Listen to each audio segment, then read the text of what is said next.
पिछले महीने पार्टी की ऑल इंडिया की बैठक में आम सहमति से श्री आकाश आनंद को मैंने अपना एकमात्र उत्तराधिकारी घोषित किया था। तो उसके बाद से बीच में अब मीडिया में ये भी फर्जी व गलत खबरें प्रचारित की जा रही हैं कि ऐसा लगता है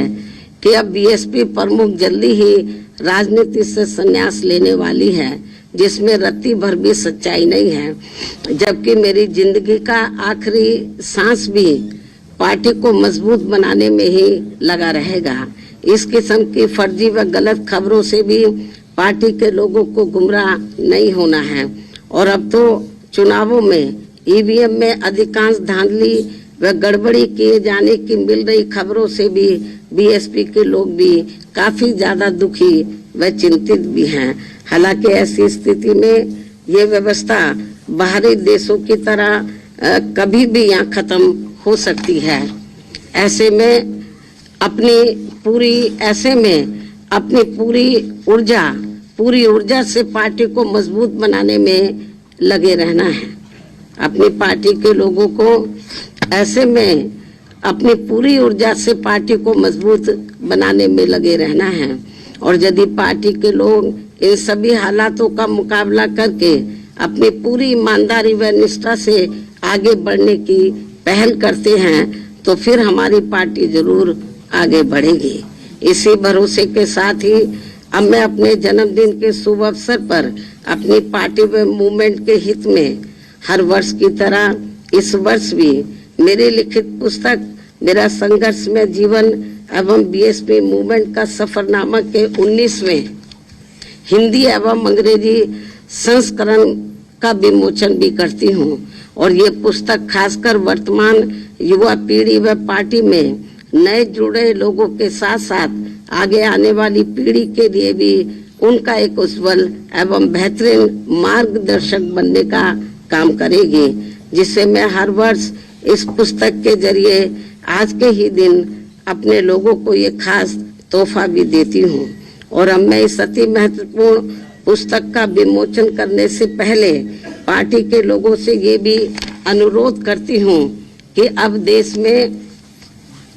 लोकसभा के आम चुनाव होने का भी समय बहुत कम ही रह गया है। और यदि इस चुनाव में पार्टी के लोग मेरे दिशा निर्देशों के मुताबिक चलकर व रात दिन कड़ी मेहनत करके अपनी पार्टी का बेहतर रिजल्ट ले आते हैं तो फिर यही इनका इस वर्ष मेरे जन्मदिन का खास तोहफा भी होगा। वैसे मुझे पूरी उम्मीद है कि पार्टी के सभी लोग अपने तन मन धन की पूरी ऊर्जा, शक्ति, एकजुटता तथा आपसी भाईचारे के साथ मिलकर लोकसभा का ये आम चुनाव पूरी दमदारी के साथ ही लड़ेंगे और केंद्र की सत्ता में अपनी प्रभावी भागीदारी भी सुनिश्चित करेंगे। इसके साथ ही इस चुनाव को लेकर जहां मैं ये बात भी फिर से स्पष्ट कर देना चाहती हूँ कि हमारी पार्टी देश में जल्दी ही घोषित होने वाले लोकसभा के ये आम चुनाव यहाँ गरीबों एवं उपेक्षित वर्गों में से विशेषकर दलितों, आदिवासियों, अति पिछड़े वर्गों, मुस्लिम व अन्य धार्मिक अल्पसंख्यक समाज के लोगों के बलबूते पर ही पूरी तैयारी व दमदारी के साथ अकेले ही लड़ेगी। और इन्हीं के बलबूते पर ही हमने सन 2007 में यहाँ आबादी के हिसाब से देश के सबसे बड़े प्रदेश उत्तर प्रदेश में अकेले ही चुनाव लड़कर फिर अपनी पार्टी की पूर्ण बहुमत की सरकार भी बनाई थी। इसलिए अपने इस अनुभव को भी खास ध्यान में रखकर हमारी पार्टी लोकसभा के ये आम चुनाव अकेले ही लड़ेगी तथा देश की जातिवादी, पूंजीवादी, संकीर्ण व सांप्रदायिक सोच रखने वाली सभी विरोधी पार्टियों से अपनी दूरी बना के रखेगी। अर्थात हमारी पार्टी यहाँ किसी भी गठबंधन व पार्टी के साथ मिलकर ये चुनाव नहीं लड़ेगी। इसके साथ ही यदि ये चुनाव सन 2007 में यूपी विधानसभा के हुए आम चुनाव की तरह फ्री एंड फेयर होता है, जिसमें उस समय ईवीएम में कोई भी धांधली व गड़बड़ी आदि नहीं की गई थी। तो फिर इस बार हमारी पार्टी लोकसभा के आम चुनाव अकेले ही लड़कर अपना बेहतर रिजल्ट जरूर लाएगी। यहाँ मैं ये भी कहना चाहूंगी कि हमारी पार्टी गठबंधन न करके अकेले ही चुनाव इसलिए लड़ती है क्योंकि इस पार्टी का सर्वोच्च नेतृत्व एक दलित के हाथ में है, जिनके प्रति अधिकांश पार्टियों की जातिवादी मानसिकता अभी तक भी नहीं बदली है। यही मुख्य वजह है कि गठबंधन करके चुनाव लड़ने में बीएसपी का वोट तो गठबंधन से जुड़ी पार्टी को पूरा चला जाता है, लेकिन उनका अपना बेस वोट वह विशेषकर अपर कास्ट समाज का वोट बीएसपी को ट्रांसफर नहीं हो पाता है। और इसके कुछ खास उदाहरण ये हैं कि यहाँ यूपी में सन 1993 में हुए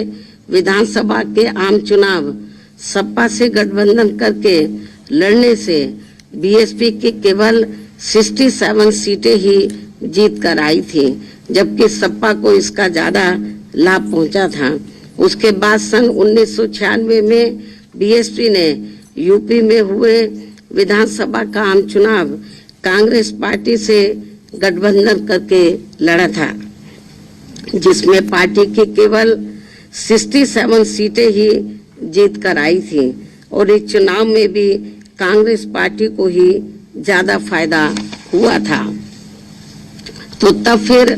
बीएसपी ने यहाँ सन 2002 में विधानसभा के हुए आम चुनाव अकेले ही लड़ा था, जिसमें पार्टी की पहली बार यहाँ 67 से बढ़कर लगभग 100 सीटें जीत कर आई थी, जिसमें 2 हमारे विधायक सिंबल ना मिलने की वजह से समय से इंडिपेंडेंट जीत कर आए थे। उसके बाद सन 2007 में यूपी में विधानसभा के हुए आम चुनाव में बीएसपी ने फिर से अकेले चुनाव लड़कर यहाँ अपनी पूर्ण बहुमत की सरकार भी बना ली थी, जबकि उस समय ये चुनाव ईवीएम से ही हुआ था, जिसमें शुरू में कोई धांधली व बेईमानी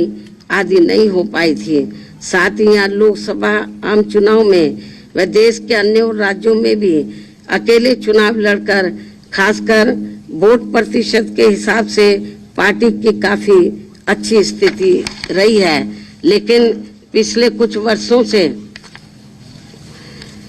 अब हर चुनाव में ईवीएम में काफी धांधली व बेईमानी आदि हो रही है। ऐसी ये आम धारणा है, जिसकी खास वजह से अब हमारी पार्टी को भी